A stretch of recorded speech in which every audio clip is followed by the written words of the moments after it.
ਉਹ ਕਿੱਥੇ ਰਹਿ ਗਿਆ? ਉਹ ਤੇਰੀ ਮਿਹਰਬਾਨੀ ਆ, ਪਹੁੰਚ ਜਾ। ਮੈਂ ਹੋਰ ਜਾ ਕੇ ਵੀ ਕੰਮ ਕਰਨੇ ਨੇ। ਉਹ ਕਹਿੰਦਾ ਤੇਰੇ ਜੋਗਾ ਬੈਠਾ ਇੱਥੇ। ਨਹੀਂ ਜੀ, ਜਿਹੜਾ ਤੇਰਾ ਕੰਮ ਹੈ ਤੁਸੀਂ ਕਰ ਲਓ ਜੀ। ਲੱਖਾਂ ਰੁਪਇਆ ਦਾ ਮੈਂ ਵਪਾਰ ਕਰਦਾ ਜਵਾਨਾ, ਮੈਨੂੰ ਹੋਰ ਬੜੇ ਕੰਮ ਨੇ। ਤੇਰੀ ਮਿਹਰਬਾਨੀ ਆ, ਮੈਂ ਸਿਰਫ ਜਵੇਦ ਰਮਾਨੀ ਦਾ ਕਰਕੇ ਨਾ ਤੇਰੇ ਨਾਲ ਗੱਲ ਕਰ ਬੈਠਾ। ਹੁਣ ਜ਼ਬਾਨ ਨਿਭਾਉਣੀ ਪੈਣੀ ਆ ਤੇ ਮਿੰਟ ਮਾਰ ਜਾ, ਪਹੁੰਚ ਜਾ ਜਲਦੀ ਦੇ ਨਾਲ। ਅੱਛਾ ਜੀ, ਆ ਮੈਂ ਨਾਲ ਦੇ ਡੇਰੇ ਆਇਆ ਪਿੰਡ ਦੇ, ਤੇ ਉਧਰੋਂ ਹੋ ਕੇ ਤੁਹਾਡੇ ਵੱਲ ਆ ਜਾਣਾ।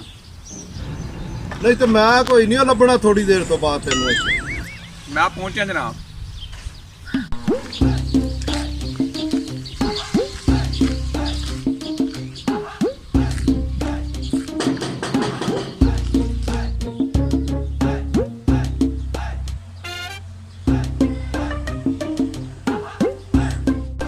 ਕੋਈ ਹੈ? ਵਾਲੇਕੁਮ ਜੀ। ਵਾਲੇਕੁਮ ਅਸਲਾਮ। ਯਾਰ ਉਹ ਵਪਾਰ ਸਾਹਿਬ ਹੈਗੇ ਨੇ, ਚੀਮਾ ਸਾਹਿਬ, ਉਹਨਾਂ ਨੂੰ ਬੋਲਦੇ ਨੇ। ਹਾਂਜੀ ਉਹ ਵੈਨ। ਹੈ ਨੇ ਘਰ? ਹਾਂਜੀ। ਮਾਸ਼ਾਅੱਲਾ ਮਾਸ਼ਾਅੱਲਾ ਜੀ, ਕੀ ਬਾਤ ਹੈ। ਆਪਣਾ अस्सलाम वालेकुम। माशाल्लाह क्या बात है जी। ਭਾਈ अस्सलाम वालेकुम। वालेकुम सलाम। ਕੀ ਹਾਲ ਜੀ? ਠੀਕ ਹੋ? ਠੀਕ ਆ ਜਵਾਨਾ। ਕੋਈ ਜਵੇਦ ਰਮਾਨੀ ਸਾਹਿਬ ਨਾਲ ਗੱਲ ਹੋਈ ਸੀ ਤੇ ਯਾਸਿਨ ਡੇਰਾ ਮਿਲਕ ਡੇਰਾ ਹੋਮ ਉਹਨਾਂ ਦਾ, ਤੇ ਮੈਨੂੰ ਇਹ ਐਡਰੈਸ ਮਿਲਿਆ। ਉਹ ਭਾਈ ਵਪਾਰ ਕਰਦੇ, ਮੈਂ ਉਹਨਾਂ ਨੂੰ ਮਿਲਣਾ ਹੈ। ਬਿਲਕੁਲ ਬਿਲਕੁਲ ਬਿਲਕੁਲ ਸਮਝ ਗਿਆ ਮੈਂ। ਥੋੜੀ ਦੇਰ ਪਹਿਲਾਂ ਤੁਹਾਡੇ ਨਾਲ ਗੱਲ ਹੋਈ ਆ। ਜਵੇਦ ਰਮਾਨੀ ਸਾਹਿਬ ਭੇਜੇ ਜਨਾਬ। ਭੇਜੋ ਬੰਦੇ ਨੂੰ। ਐ ਵੇਖੋ ਜੀ ਜਨਾਬ, ਇੱਧਰ ਆਓ। ਆ ਬੰਦੇ ਨੂੰ ਭੇਜੋ। ਉਹ ਬੰਦੇ ਨੂੰ ਕਿਹੜੇ ਨੂੰ ਭੇਜਣਾ? ਤੈਨੂੰ ਮੈਂ ਮੱਝ ਵਿਖਾਉਣੀ ਆ, ਤੁਹਾਨੂੰ ਜਵੇਦ ਰਮਾਨੀ ਸਾਹਿਬ ਘਲਾਇਆ ਵਾ, ਤੇ ਭੇਜਣਾ ਕਿਹਨੂੰ ਆ? ਯਾਰ ਬੰਦੇ ਨੂੰ ਭੇਜੋ ਨਾ, ਜਿਹਨਾਂ ਮੇਰੀ ਗੱਲ ਹੋਈ। ਤੇ ਆ ਬੰਦਾ ਨਿਕਾ, ਤੈਨੂੰ ਕੋਈ ਡੈਣ ਨਜ਼ਰ ਆ ਰਹੀ ਹੈ? ਨਹੀਂ ਯਾਰ, ਤੁਸੀਂ ਮਜ਼ਾਕ ਕਰ ਰਹੇ ਹੋ, ਮੈਨੂੰ ਬੰਦਾ ਚਾਹੀਦਾ, ਤੁਸੀਂ ਨਹੀਂ ਲਾ ਰਹੇ ਬੰਦੇ। ਅੱਛਾ ਜੀ। ਯਾਸੀ ਤੇ ਡੇਰੇ ਬੰਦੇ ਆਂਦੇ ਨਹੀਂ ਹੁੰਦੇ। ਤੁਹਾਨੂੰ ਕੋਈ ਕਿੱਦਾਂ ਦਾ ਬੰਦਾ ਚਾਹੀਦਾ? ਕੋਈ ਚਿੱਤਰ ਮਾਰਨ ਵਾਲਾ ਤਾਂ ਨਹੀਂ ਚਾਹੀਦਾ। ਨਹੀਂ ਬੰਦਾ ਚਾਹੀਦਾ। ਉਹ ਤੇਰੇ ਅੱਗੇ ਸੀਮਾ ਜੱਟ ਵਪਾਰੀ ਖਲੋਤਾ, ਹਜੇ ਵੀ ਤੈਨੂੰ ਕੋਈ ਸ਼ੱਕ ਹੈ? ਇਹ ਵਪਾਰੀ ਜੇ ਤੁਸੀਂ ਵਪਾਰੀ? ਆ ਮੈਂ ਵਪਾਰੀ ਆ। ਬੰਦਾ ਭੇਜੋ ਨਾ, ਮੈਂ ਗੱਲ ਕਰਨੀ ਹੈ। ਓਏ ਮੈਂ ਬੰਦਾ ਹੀ ਆ, ਮੈਂ ਕੋਈ ਨਾਈ ਥੋੜੀ ਆ ਯਾਰ। ਕਿੰਜ ਦੀਆਂ ਗੱਲਾਂ ਪਿਆ ਕਰਦਾ। ਮੱਝ ਵਿਖਾਓ, ਮੱਝ। ਕਿਸੇ ਨੇ ਤੈਨੂੰ ਕਿਤੇ 420 ਤਾਂ ਨਹੀਂ ਘਰ ਛੱਡੀ? ਨਹੀਂ ਨਾ ਬੋਤਾ ਹੱਸੋ, ਮੱਖੀ ਪੈ ਜਾਏਗੀ। ਮੈਨੂੰ ਯਾਸਿਨ ਦੇ ਡੇਰੇ ਆਇਆ, ਮੈਨੂੰ ਬੰਦਾ ਦੱਸੋ, ਮੈਂ ਮੱਝ ਵੇਖਣੀ ਹੈ। ਆ ਜਨਾਬ ਮਾਝੇ ਕਿਹੜੀ ਗੱਲ? ਹਾਂਜੀ। ਹਾਂ ਮੱਝ? ਨਹੀਂ ਆ ਨਹੀਂ। ਹਾਂ ਮੱਝ ਤੇ ਸਾਡੇ ਚ ਪਛਾਣ ਹੀ ਕੋਈ ਨਹੀਂ ਤੈਨੂੰ ਛਦਾਈਆ। ਉਹ ਘੁੰਮ ਗਿਆ ਆ, ਖੜੋਤੀ ਹੈ ਕਰ ਗੱਲ। ਵਿਖਾਓ ਜੀ। ਆ ਵੇਖੋ ਜੀ, ਆਹ ਵਿਖਾਓ ਜੀ। ਦੇਖੋ ਹਵਾਲਾ ਚੈੱਕ ਕਰੋ, ਮੱਝ ਵੇਖੋ ਮਾਸ਼ਾਅੱਲਾ। ਸਹੀ ਚਲਦੀ। ਮੈਂ ਕਹਿੰਦਾ ਜੀ ਸਹੀ ਚਲਦੀ। ਬੇਹਤਰੀਨ। ਜੇ ਥੱਲੇ ਟਾਇਰ ਲਵਾਣੇ ਚੱਲੇਗੀ ਸਹੀ। ਮਾਸ਼ਾਅੱਲਾ ਸੀਲ ਮਾਝੇ ਮਾਸ਼ਾਅੱਲਾ। ਤੁਸੀਂ ਬਹਿ ਕੇ ਵੀ, ਤੁਹਾਡੇ ਚਾਰ ਜੀ ਬਹਿ ਕੇ ਵੀ ਧਾਰ ਕੱਢਣਗੇ ਤੇ ਮਾਸ਼ਾਅੱਲਾ ਸਕੂਨ ਦੇ ਨਾਲ। ਇਹ ਪਿਛਲੇ ਥੰਨਾਂ 'ਚ ਵੀ ਦੁੱਧ ਆਉਂਦਾ ਜਾਂ ਅਗਲੇ 'ਚ ਆਉਂਦਾ? ਮੈਂ ਕਹਿੰਦਾ ਜੀ ਚੌਂ ਥਣਾ ਚ ਹੀ ਆਉਂਦਾ। ਬਿਲਕੁਲ A1 ਓਕੇ ਹੈਗੇ ਆ, ਅੱਲਾ ਦੀ ਮਿਹਰਬਾਨੀ ਨਾਲ, ਅੱਲਾ ਪਾਕ ਦਾ ਖਾਸ ਕਰਮ ਹੈ। ਅੱਛਾ ਜੀ, ਇਹ ਨਾ ਹੈ ਤੇ ਠੀਕ, ਮਗਰ ਸਿੰਘ ਸਾਨੂੰ 4 ਚਾਹੀਦੇ ਨੇ, 2 ਲੱਗੇ। ਅੱਛਾ 4 ਚਾਹੀਦੇ ਨੇ? ਹਾਂਜੀ 4 ਚਾਹੀਦੇ। ਤੇ ਬਸ ਫਿਰ 2 ਜਿਹੜੇ ਆ ਤੁਸੀਂ ਆਪਣਾ ਉਮਰ ਯਾਦ ਜੀਤੋ ਕੋਲੋਂ ਲਵਾ ਲੈਣਾ। ਗੱਲ ਹੀ ਕੋਈ ਨਹੀਂ, ਕਾਰੀਗਰ ਬੰਦਾ। ਇਹਦਾ ਹਵਾਨਾ ਫਿੱਟ ਏ, ਪਿਛਲੇ ਥੰਨ ਸਹੀ ਨੇ ਇਹਦੇ।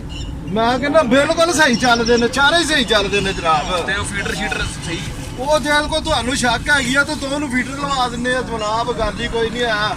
ਥੱਲੇ ਕੋ ਟਰੈਕਟਰ ਲਵਾ ਦਿੰਨੇ ਆ ਰਿੜਨ ਵਾਸਤੇ। ਆ ਮੋਚਾ ਕਰੋਗੇ, ਜਿੱਧਰ ਨੂੰ ਜਾਓਗੇ ਸਾਰੇ ਹੀ ਕਹਿਣਗੇ ਵੀ ਬੱਲੇ ਬੱਲੇ ਵੀ ਸੋਹਣੀ ਤੇ ਸੁਥਰੀ ਮੱਝ ਤੇ ਖਰੀਦ ਕੇ ਕੀ ਲਿਆ। ਰੇਟ ਕੀ ਮੱਝ ਦਾ? ਮੱਝ ਦਾ ਬਾਬਾ ਜੀ ਇਸ ਟਾਈਮ ਤੁਹਾਡੇ ਕੋਲੋਂ ਸਿਰਫ ਨਾ 8 ਲੱਖ ਰੁਪਇਆ ਲੈਣਾ। ਮੱਝ ਦਾ? ਹਾਂਜੀ। ਇਹ ਤਾਂ ਨਾ ਕਰਨ ਵਾਲੀ ਗੱਲ ਕਰ ਰਹੇ। ਆਪਣਾ ਨਾਮ ਕੀ ਹੈ? ਆਪਣਾ ਮੇਰਾ ਨਾਮ ਚੀਮਾ ਜੱਟ ਹੈ ਜਨਾਬ। ਪੂਰੀ ਦੁਨੀਆ ਜਾਣਦੀ ਹੈ ਮੈਨੂੰ। ਜੱਟ ਤੇ ਵੇਖੇ, ਮੈਂ ਕਦੀ ਇਸ ਤਰ੍ਹਾਂ ਦੇ ਵਾਲ ਨਹੀਂ ਵੇਖੇ ਜੱਟਾਂ ਦੇ।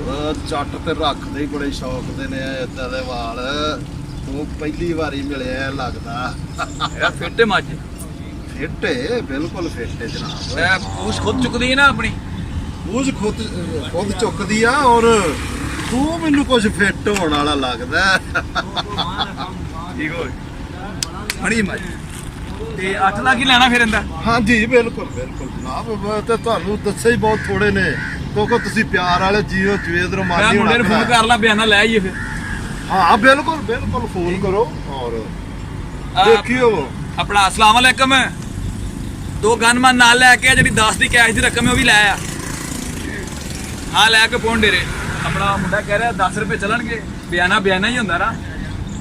ਉਹ ਦੇਖੋ ਜੀ ਅਗਰ ਤੁਸੀਂ ਆਪਣਾ ਬਿਆਨਾ 10 ਰੁਪਏ ਵੀ ਦਿੰਨੇ ਆ ਸਾਨੂੰ ਤੁਹਾਡੇ ਲੋਕ ਸਮਝਣਗੇ ਹਾਂ ਠੀਕ ਕੋਈ ਗੱਲ ਠੀਕ ਆ। ਉਹ ਕਹਿੰਦੇ 10 ਵੀ ਲਾਇਆ ਨਾਲੇ ਅੱਜ ਕੱਲ੍ਹ ਜਿਹੜੀ ਪੰਜਾਂ ਦੀ ਠਿੱਪੇ ਦੀ ਡੱਬੀ ਪਈ ਹੈ ਨਾ ਇਕੱਠੀ ਹੋਈ, ਉਹ ਬਰੀਕੇਸ ਚ ਵੀ ਪਾ ਕੇ ਲਾਇਆ, ਉਹ ਵੀ ਦਿੰਦੇ ਆ ਨਾਲ। ਤੇ ਅੱਲਾ ਖੈਰ ਇੱਕ ਸੌਦਾ ਹੋ ਗਿਆ ਮੇਰਾ ਪੁੱਤਰ, ਮੱਝ ਆਪਣੇ ਡੇਰੇ ਬੰਨਾਂਗੇ ਜਾ ਕੇ। ਹਾਂ ਤੂੰ ਮੁੰਡੇ ਲੈ ਕੇ ਜਲਦੀ ਪੁੱਛ, ਗਨਮਨ ਨਾਲ ਲਾਜ਼ਮੀ ਲੈ ਕੇ ਆਏ ਨਾ, ਫਿਰ ਜ਼ਲੀਲ ਹੋ ਜਾਏ। ਹਾਂ ਮੱਝ ਬਹੁਤ ਚੰਗੀ ਲੱਭ ਲਈ। ਠੀਕ ਤੇ ਬੰਦਾ ਮੁੰਡਾ ਆ ਜਾਂਦਾ ਫਿਰ ਹਾਂ ਤੇ ਕਿਉਂ ਫਿਰ ਨਹੀਂ ਬਿਸਮਿਲ੍ਲਾ ਕਰਾਓ, ਖੋਲ ਕੇ ਦਿਓ, ਮੈਂ ਲੈ ਜਾ। ਕਿਉਂ ਨਹੀਂ ਜਨਾਬ, ਕੈਸ਼ ਇੱਧਰ ਸਾਡੇ ਹਵਾਲੇ ਕਰੋ ਤੇ ਤੁਸੀਂ ਲੈ ਜਾਓ। ਇਹ 10 ਰੁਪਏ ਤੇ ਕਦੀ ਮੱਝ ਮਿਲੀ ਆ? ਤੂੰ ਕਿ ਮੈਨੂੰ ਛਦਾਈ ਸਮਝ ਲਿਆ ਜਾਂ ਮਲੰਗ ਸਮਝ ਲਿਆ ਮੈਨੂੰ? ਕਿ ਮੈਂ ਤੇਰੇ ਅੱਗੇ ਝੋਲੀ ਕਰਾਂ ਤੇ ਤੂੰ ਮੇਰੀ ਝੋਲੀ 'ਚ 10 ਰੁਪਏ ਪਾਵੇਂ ਤੇ ਮੈਂ ਤੈਨੂੰ ਚੁੱਪ ਕਰਕੇ ਫੜਾ ਦਿਆਂ? ਉਹ ਜੱਟ ਕੋ ਭੁਰ ਚੋਂ ਪਲ ਕੇ ਜਵਾਨ ਹੋਏ ਨੇ। ਜੱਟ ਦਰਵੇਸ਼ ਬੰਦੇ ਨੇ, ਸਮਝ ਲੱਗ ਰਹੀ ਮੈਨੂੰ। ਹਾਂ ਬਿਹਤਰੀਨ। ਹਾਂ ਜੀ ਦੱਸੋ ਫਿਰ, ਗੱਲ ਕਰੋ। ਹਾਂਜੀ, ਗੱਲ ਅੱਗੇ ਵਧਾਓ। ਮੈਂ ਅੱਖਾਂ ਵਿਚਾਣਾ ਬਾਬਾ ਜੀ, ਭਾਰੀ ਬੰਦਾ ਹੈਗਾ, ਲੱਖਾਂ ਰੁਪਿਆਂ ਦੀ ਦਿਹਾੜੀ ਲਾਉਣੀ ਹੁੰਦੀ ਹੈ। ਇਹ ਸੁਰਮਾ ਇਹਨੂੰ ਫਿੱਟ ਪੈ ਜਾ। ਸੁਰਮਾ ਹਰ ਚੀਜ਼ ਪੈ ਜਾਏਗਾ। ਤੂੰ ਮੈਨੂੰ ਇਹ ਦੱਸ, ਤੇਰੇ ਕੋਲ ਰਾਤੇ ਠੀਕ ਹੈ ਨਹੀਂ ਮੈਨੂੰ ਲੱਗਦੇ ਕਾਕਾ? ਤੂੰ ਕਦੀ ਘੁਮਾ ਫਰਾ ਕੇ ਸਿੰਘਾਂ ਤੇ ਗੱਲ ਲਿਆ ਉਹਨਾਂ, ਕਦੀ ਤੂੰ ਥਣਾ ਤੇ ਲਿਆ ਉਹਨਾਂ, ਤੂੰ ਚਾਹਨਾ ਕੀ ਹੈ? ਮੱਝ ਮਿਲ ਜੇਗੀ ਨਾ? ਮਿਲ ਜੇਗੀ। ਮੈਂ ਰੁਪਈਏ ਦਿਓ ਤੇ ਰੁਪਈਆ ਨਾ ਮਿਲਦੀ ਹੋਤਾ ਤਾਂ ਨਹੀਂ ਨਾ ਦੇ ਦੋ ਫਿਰ, ਮੈਂ ਲੈ ਜਾ। ਕਿਵੇਂ ਦੇ ਦਈਏ? ਪਤਾ ਨਾ ਗਲਤ ਕੀਤੀ, ਵੇਖੋ ਇਹਦੇ ਚ ਨੁਕਸ ਵੀ ਬੜੇ ਆ ਨਾ। 2-4 ਸਿੰਘ ਕੀ ਕੇ ਨੁਕਸਾ? 6 ਥਨ ਕੇ ਤੁਹਾਨੂੰ ਹਾਂ। ਉਹ ਕੁਛ ਆਪਣੀ ਖੁਦ ਨਹੀਂ ਚੁੱਕਦੀ, ਚੁਕਾਣੀ ਪੈਂਦੀ ਹੈ। ਅੱਛਾ ਤੋ ਸੋ ਚੀਜ਼ਾਂ ਪੈਂਪਰ ਵੀ ਹੋਣ ਜ਼ਰੂਰੀ ਹੈ ਨਾ। ਗੋਬਰ ਕਿੱਥੇ ਚੁਕਣਾ? ਖੂਬਸੂਰਤ ਮੱਝ ਲੈ ਕੇ ਜਾਣੀ, ਪੇਡੇ ਨੂੰ ਪਤਾ ਜਿਹੜਾ ਮੱਝ ਲਿਆ। ਇਹ ਨੁਕਸੇ ਇਹਦੇ ਚ ਨਹੀਂ ਆ, ਤੇਰੇ ਚ ਹੈ ਮੇਰਾ ਵੀਰ। ਆ ਵੇਖ ਤੇਰੀਆਂ ਨਾਸਾਂ ਫੇਟਾ, ਉਹ ਤੇਰੇ ਕੰਨ ਫੇਟਾ। ਓਏ ਚੱਲ ਓਏ, ਨਿਕਲ ਉੱਥੋਂ, ਚੱਲ ਦੌੜ। ਤੇਰੇ ਵਰਗਾ ਬੰਦਾ ਸਾਨੂੰ ਪਾਗਲ ਛਦਾਈ ਮੈਂ ਬੰਦੇ ਲੈ ਕੇ ਆ ਜ਼ਿੰਦਗੀ ਚ ਰਿਹਾ, ਨਾ ਟੱਕਰਿਆ। ਵੇਖ ਕੰਨ ਫੜ ਕੇ ਮਾਫੀ ਮੰਗਨੇ ਰੱਬ ਕੋਲੋਂ। ਮੈਂ ਬੰਦੇ ਲੈ ਕੇ ਆ ਰਿਹਾ, ਮੈਂ ਤੇਰੇ ਨਾਲ ਕਰ ਲੈਣਾ ਇਲਾਜ। ਉਹ ਜਾ ਤੂੰ ਲਿਆ, ਜਿਨ੍ਹਾਂ ਨੇ ਲਿਆਣਾ ਹੀ। ਉਹ ਜੱਜ ਨੂੰ ਡਰਾ ਰਿਹਾ। ਬੰਦੇ ਲੈ ਕੇ ਆ ਰਿਹਾ ਮੈਂ। ਹੁਣੇ ਲਿਆ, ਮਿੰਟ ਮਾਰ। ਵੇਖ ਲੈਨੇ ਤੇਰੇ ਬੰਦੇ। ਇੱਥੇ ਹੀ ਖਲੋਈ, ਇੱਥੇ ਹੀ ਖਲੋਈ। ਅੱਜ ਹੀ ਮੋੜਾ ਹੀ ਫਿਰ, ਇੱਥੇ ਹੀ ਖੜੋਤਾ ਹੀ। ਨਾਜ਼ਰੀਨ, ਹੁਣੇ ਤੁਸੀਂ ਦੇਖ ਰਹੇ ਸੀ ਅਨੋਖਾ ਵਪਾਰੀ। ਉਹ ਸਾਰਾ ਕੁਝ ਦਿਖਾਉਣ ਦੀ ਤੁਹਾਨੂੰ ਕੋਸ਼ਿਸ਼ ਕੀਤੀ ਹੈ ਜੋ ਅੱਜ ਦੇ ਦੌਰ 'ਚ ਹੋ ਰਿਹਾ ਹੈ। ਨਾਜ਼ਰੀਨ, ਅਸੀਂ ਤੁਹਾਡੇ ਲਈ ਲੈ ਕੇ ਆ ਰਹੇ ਹਾਂ ਮੁਖਤਲਿਫ ਡਰਾਮੇ, ਮੁਖਤਲਿਫ ਡਾਕੂਮੈਂਟਰੀਆਂ ਔਰ ਮੁਖਤਲਿਫ ਇਲਾਕਿਆਂ ਦੀ ਸੈਰ। अगर साढ़े चैनल 92 TV ਤੇ ਪਹਿਲੀ ਵਾਰ ਆਏ ਜੀ ਤੇ ਇਹਨੂੰ ਸਬਸਕ੍ਰਾਈਬ ਕਰਨਾ ਮਤ ਭੁੱਲਣਾ ਤਾਂ ਕਿ ਹਰ ਨਵੀਂ ਆਉਣ ਵਾਲੀ ਵੀਡੀਓ ਤੁਹਾਡੇ ਤੱਕ ਬਆਸਾਨੀ ਪਹੁੰਚਦੀ ਰਹੇ। ਇਹਦੇ ਨਾਲ ਹੀ ਸਾਨੂੰ ਦੋ ਇਜਾਜ਼ਤਾਂ, ਫਿਰ ਮਿਲਾਂਗੇ ਨਵੇਂ ਵਲੌਗ ਦੇ ਨਾਲ, ਨਵੀਂ ਵੀਡੀਓ ਦੇ ਨਾਲ, ਕਿਸੇ ਨਵੇਂ ਡਰਾਮੇ ਦੇ ਨਾਲ। ਅੱਲਾ ਹਾਫਿਜ਼।